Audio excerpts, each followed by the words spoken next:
Right after our anniversary dinner, while we were driving home, my wife looked at me and said, "These 8 years? I spent them with a weak man. 8 wasted years." That moment cracked something inside me. The words didn't sting, they detonated. We had just toasted with wine, shared a dessert, smiled for photos. I bought her a bracelet with our wedding date engraved. She wore it like a chain, and clearly, she wanted off the leash. I pulled over. No yelling, no cursing. Just silence. I opened her door and said, "Walk." She stared at me, smirking. "You're not serious." 5 kilometers from our house. No streetlights. Just her heels clicking against the night and my engine fading into the distance. I didn't even look back. By the time she got home, heels in her hand, mascara smudged, fake tears ready, I was gone. Left the door unlocked. She walked into silence. On the kitchen table, her wedding ring, divorce papers, and a folder. She thought the ring would hurt. Thought the papers were the climax. But the folder, that folder shredded the lies she wrapped around herself like a second skin. Inside were photos, phone logs, hotel receipts, a printed screenshot of a message from someone named Colton. His message read, "Tell him whatever. He's soft. You're mine tonight." She wasn't ready. No one would be. Let me rewind, just for context. My name is Nathan Brooks, 38. Own my own auto repair business. Built it from nothing. Married Tiffany Collins, now Brooks, 8 years ago. I met her when I was fixing her dad's vintage Camaro.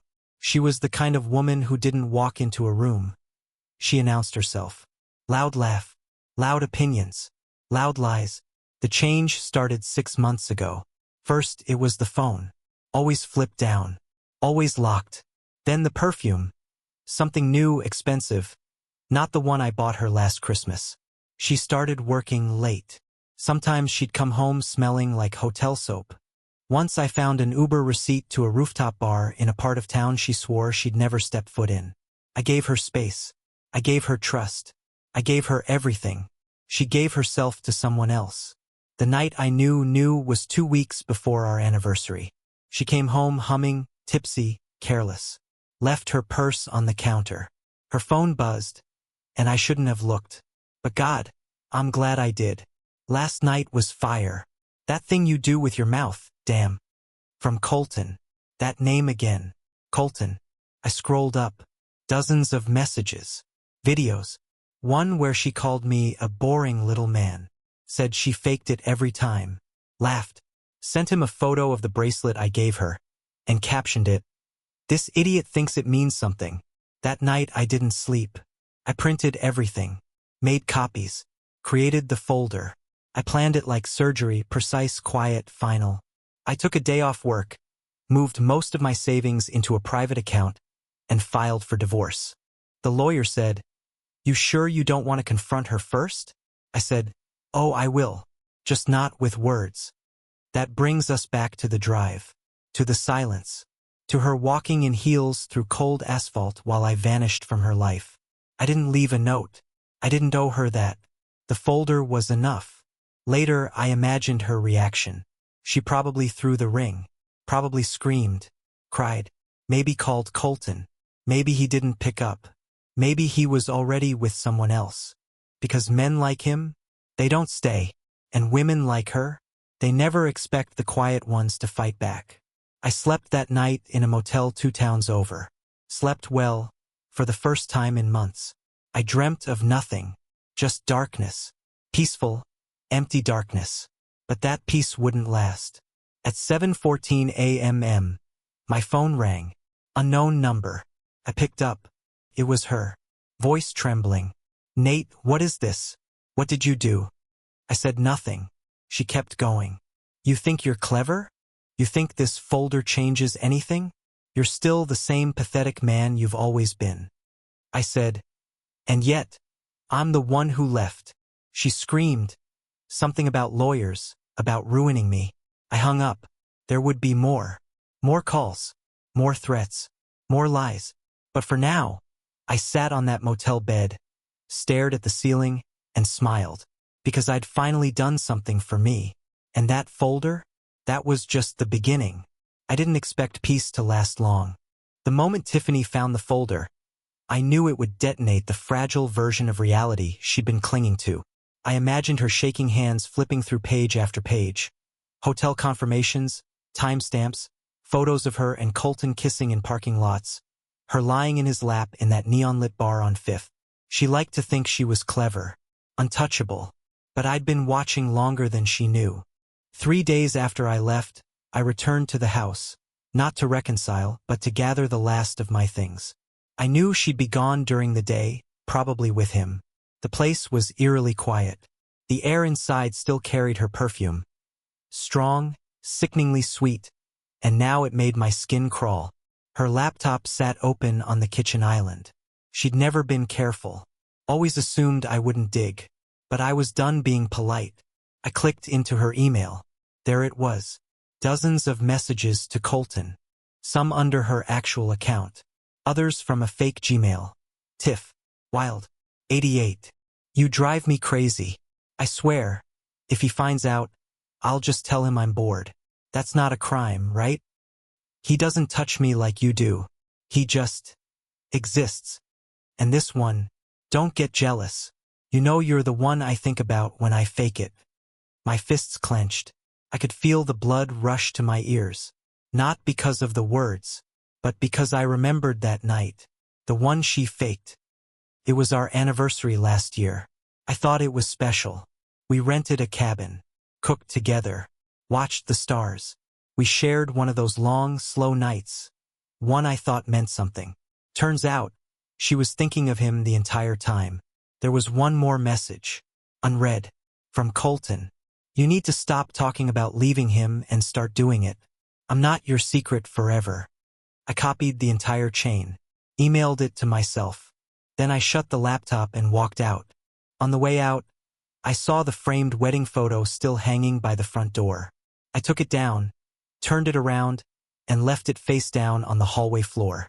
She called that night. Nate, she said, voice flat. We need to talk. Like adults. Adults? The same woman who'd been sneaking around like a teenager, leaving her panties in hotel rooms, now wanted to talk like adults? I stayed quiet. I didn't mean what I said in the car, she continued. It was just. I was angry. You don't listen to me. You're always so distant. Distant? I gave you 8 years, I said. You gave me excuses. Then she dropped the mask. You're really gonna throw this all away over a few mistakes? Mistakes. Mistakes are burning dinner or forgetting an anniversary. You don't accidentally let another man undress you. She went quiet for a moment, then laughed. Fine. Maybe I was bored. Maybe I wanted something different. Doesn't mean you get to ruin my life. That's when I realized something. She didn't regret the affair. She regretted getting caught. You already ruined your life, I told her. I'm just the one who finally handed you the mirror. Click. I ended the call. She tried texting. She sent a voice note crying. Then one shouting. Then one whispering, pretending to be soft, saying she missed the way things used to be. But I wasn't listening anymore, because I had found something more valuable than revenge. I'd found the truth, and now I had to decide what to do with it. I wasn't planning to see her again. I didn't want her voice in my ears, her perfume in my lungs, her lies bouncing off the walls. But something in me needed to look her in the eye, just once. Not to forgive, not to scream, just to watch her squirm under the weight of the truth she thought she could bury. I told her to meet me at a neutral place, a diner downtown. Nothing fancy, no music, just steel chairs and fluorescent lights. She agreed, probably thinking she could talk her way out of the storm. When she walked in, she looked like nothing had changed. Tight dress, perfect makeup, that same forced smirk she wore when she thought she had the upper hand. I could see the game already playing behind her eyes. She sat down like she owned the room. Nate, she started. You look tired. Been busy, I replied. Collecting lies. Want to see the folder again? Her eyes twitched. She faked a smile. You're angry. I get it. No, Tiffany. I'm awake. She blinked. You really think you can come in here and manipulate your way out of this? I asked. You slept with another man, over and over, and then you spit in my face in that car like I hadn't given you everything. Stop pretending like you were some perfect husband, she snapped. You work all the time. You barely touched me anymore. What did you expect? There it was, the classic blame shift. I expected loyalty, I said calmly. I expected a woman who respected her vows. She rolled her eyes. Vows? That's rich. Coming from a guy who didn't notice his wife crying herself to sleep. You weren't crying, I said, leaning forward. You were texting Colton. She froze. I saw everything. You didn't even bother deleting the videos. You sent him one from our bedroom, Tiff. Her face dropped. A flicker of real panic flashed across her features. For once, the mask slipped. She didn't deny it. Instead, she reached into her purse and pulled out her phone. Let's just talk this through, please. I shook my head. Talk? There's nothing left to talk about. You chose him. No, she said louder. A couple at the next table glanced over. I didn't choose anyone.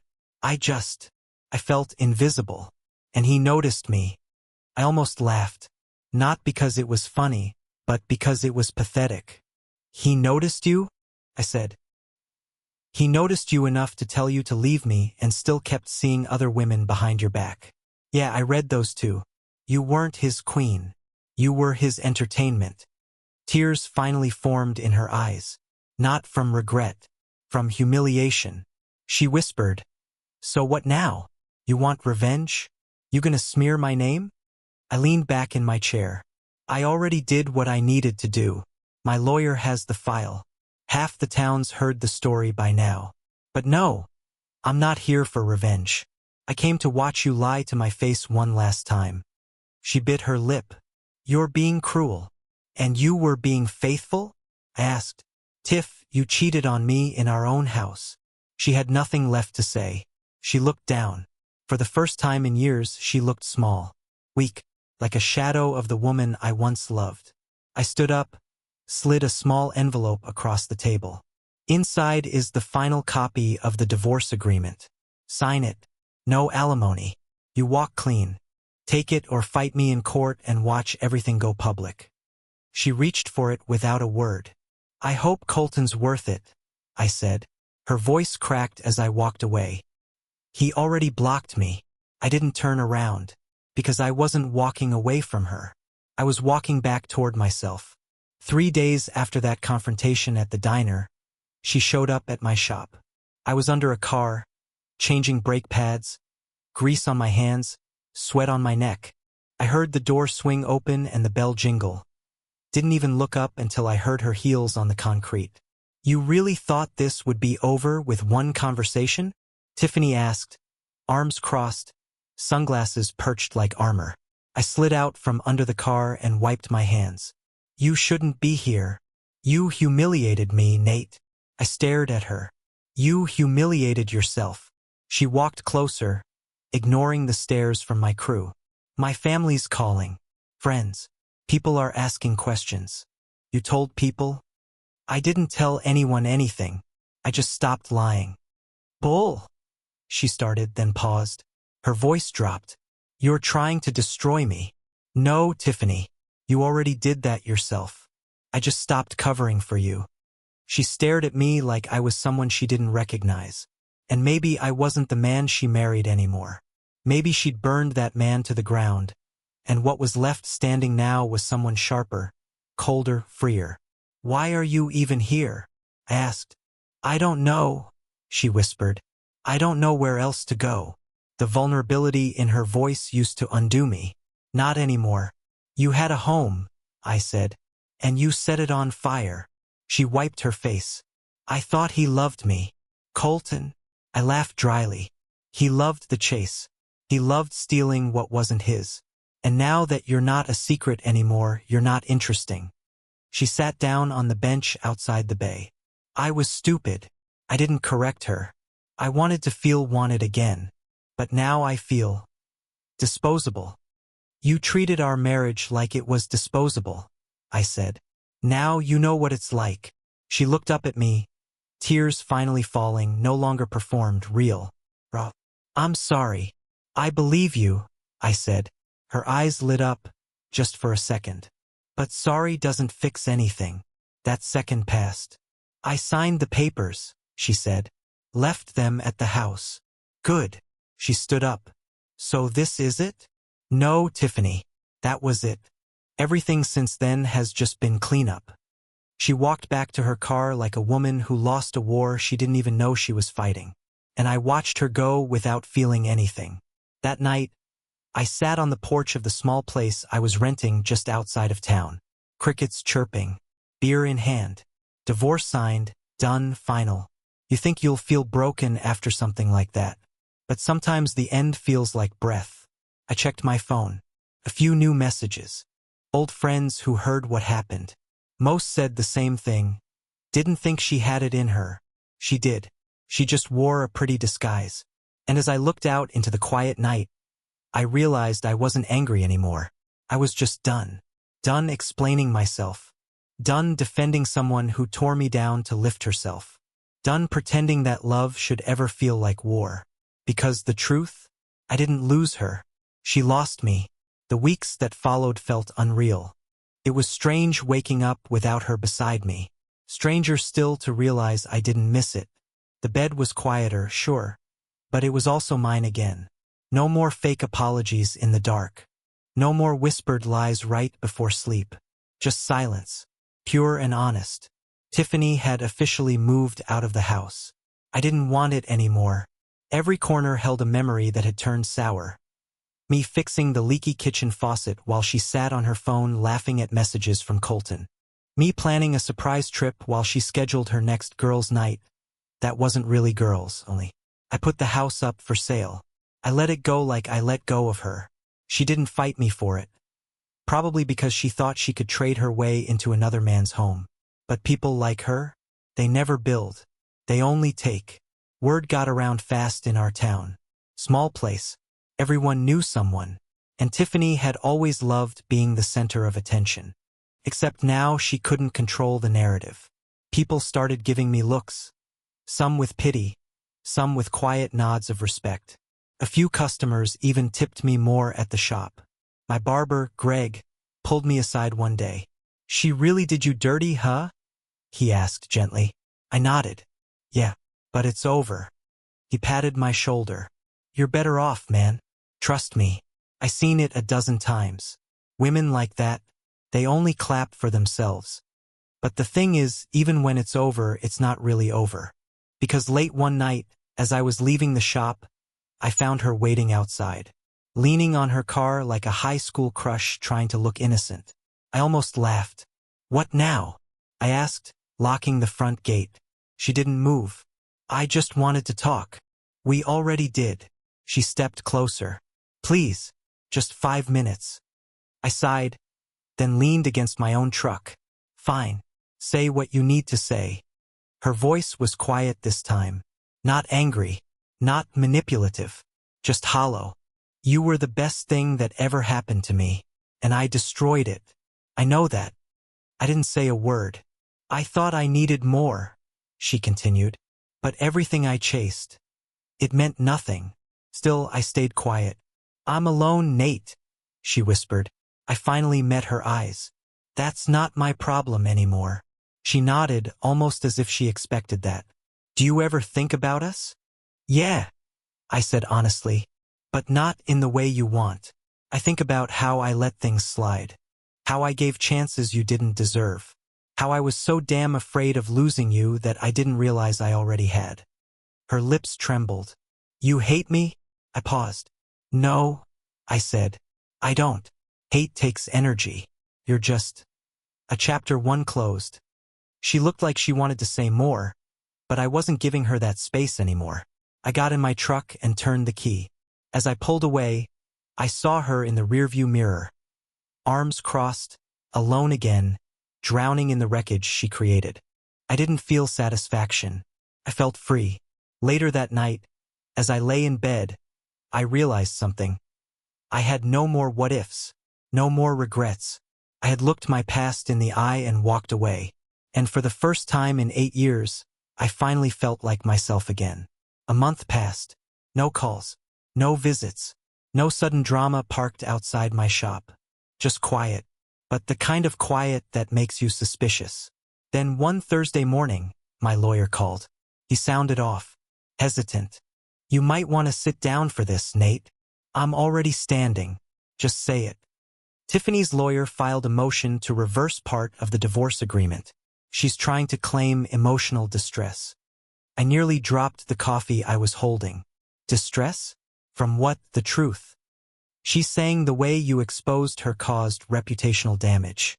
That you violated privacy. I laughed, cold and bitter. So now I'm the villain? She's hoping you'll settle to avoid court. Wants half the house value. She left the house. She cheated on me. I know, but courts don't run on justice. They run on proof and technicalities. And she's hiring a bulldog. Of course she was. I should have known she wouldn't go down without a last bite. I called her that night. Not because I wanted to talk, but because I needed to understand what kind of twisted logic made her think she was the victim. She picked up like she was expecting me. Hey, she said soft. Too soft. Cut the act. Tiff, you filed a motion. She was quiet for a second. You embarrassed me, Nate. I can't even walk into a coffee shop without people whispering. You humiliated yourself the moment you climbed into his bed. Her voice turned ice cold. You think this is just about us? I lost friends. My family barely talks to me. You made me look like a monster. No, Tiffany. You are one. I just turned on the lights. She snapped. You think you're so righteous? You left me on the side of the road like trash. Because you treated me like garbage for years. I gave you loyalty. You gave me a man who left his cologne on your skin. She didn't respond. Silence stretched.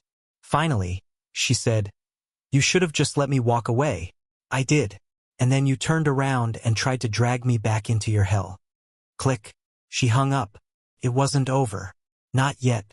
I met with my lawyer again. We fought. We counterfiled. The game had turned legal now. She wanted blood or a payout. I wasn't giving her either. The court date was set. Meanwhile, something unexpected happened. My younger sister, Ellie, came by the shop one evening. She lived out of town, hadn't been around much. When she walked in, I was elbow deep in a busted transmission. Nate, she said, you look like hell. Thanks. She handed me a drink. Lemonade, our mom's recipe. I heard everything. I shrugged. Not everything. She looked at me. I was always jealous of you, you know? Thought you had it all. The house, the business, the girl. I sighed. Yeah, well, looks can lie. She nodded. But you're still standing. That matters. And it hit me, she was right. I had lost love. Lost a future I thought was set. But I hadn't lost myself. Not anymore. The legal fight would come. The drama might never end completely. But something inside had shifted. I wasn't reacting anymore. I was deciding. I would not let Tiffany define the rest of my life. That chapter was done. And it was time to start writing something new. The morning of the court hearing felt surreal. I stood in front of the mirror buttoning my shirt, the same way I had hundreds of times before. Only this time, it wasn't for work or dinner or some forgotten celebration. This time, I was dressing to defend myself against the woman who used to call me her person. The courthouse smelled like antiseptic and anxiety. Fluorescent lights, cold benches, strangers arguing with lawyers. But all I could think about was how Tiffany once told me she hated places with bad lighting. Funny how that seemed fitting now. She arrived late, walked in like she was on a stage. Her dress was cream-colored, deliberate, soft, calculated. As if she could fool the room into thinking she was some wounded angel. Our lawyer spoke before we did. I watched her fidget, twisting a ring on her finger. Not her wedding ring, of course. That one had been left behind like an afterthought. This one was probably some gift from a man who had no idea who she really was. The judge asked if we were open to mediation. My lawyer declined immediately. My client has already offered a settlement with 0 strings. She rejected it. Tiffany's lawyer stood and started his dance. My client has endured immense emotional trauma due to the malicious handling of private matters. Photos were shared, messages distributed without consent. Because she cheated, my lawyer cut in. Because she was exposed, the man snapped back. The judge raised a hand. Let's stay focused on the facts. My turn came. I stood up. My hands were steady. My heart wasn't racing. I looked directly at Tiffany. She wouldn't look back. Your Honor, I said, this case isn't about money. It's about accountability. My ex-wife made her choices freely. She lied. She betrayed. And she took steps to hide it until she couldn't anymore. What followed wasn't revenge. It was truth. Cold, undeniable truth. And if we start punishing people for telling the truth, then what are we even doing here? The judge nodded slightly. I sat down. Tiffany finally spoke. Her voice was soft but sharp. He left me on the side of the road. After you told me I was a weak man and our marriage was a waste, I added. She turned to the judge, tears forming real or fake. I wasn't sure anymore. I made mistakes, but I don't deserve to be punished for the rest of my life because I fell out of love. I didn't respond. I didn't need to, because the folder, the one with the evidence, had already spoken louder than either of us ever could. The judge took a recess. We waited outside the courtroom in silence. She finally turned to me. Why do you hate me so much? She asked. I don't, I said. That's the difference between you and me. She blinked. You try to destroy what you can't control, I added. I just walk away from it. 10 minutes later, the judge returned. Motion denied. No money. No reversal. No sympathy. Tiffany looked stunned. Her lawyer stood to object, but the judge cut him off. This isn't a soap opera counselor. It's a courtroom. Actions have consequences. And just like that, it was over. We walked out side by side, but not together. Never again. Outside, the sky was clear, clean, like something had been scrubbed out of the air. I didn't say goodbye. I didn't need to, because the best kind of fire is the one you light without raising your voice. And I had already burned it all down with silence. The week after court felt like stepping out of a tunnel I'd been trapped in for years. There was no confetti. No one clapped. No dramatic soundtrack in the background. Just me, standing in the middle of a quiet life I didn't recognize yet, but one that finally belonged to me. I moved out of the rental and into a smaller place near the lake. No memories there. No reminders in the corners. No ghosts in the walls. Just open space, the sound of water in the mornings, and silence that didn't feel heavy anymore. Some nights, I'd still catch myself reaching out, instinctively, to text her about something. A stupid joke. A memory. A song we used to argue about. But the phone stayed in my hand, screen blank, until I put it down. That impulse faded, eventually. Tiffany didn't reach out again. Not after the court. Not after losing. She vanished in that way people do when they have nothing left to steal from you. I heard through mutual friends that Colton moved to another state. Apparently, he'd been cheating on her too. Of course, guys like him never stop hunting. I wondered how it felt for her to finally be on the receiving end.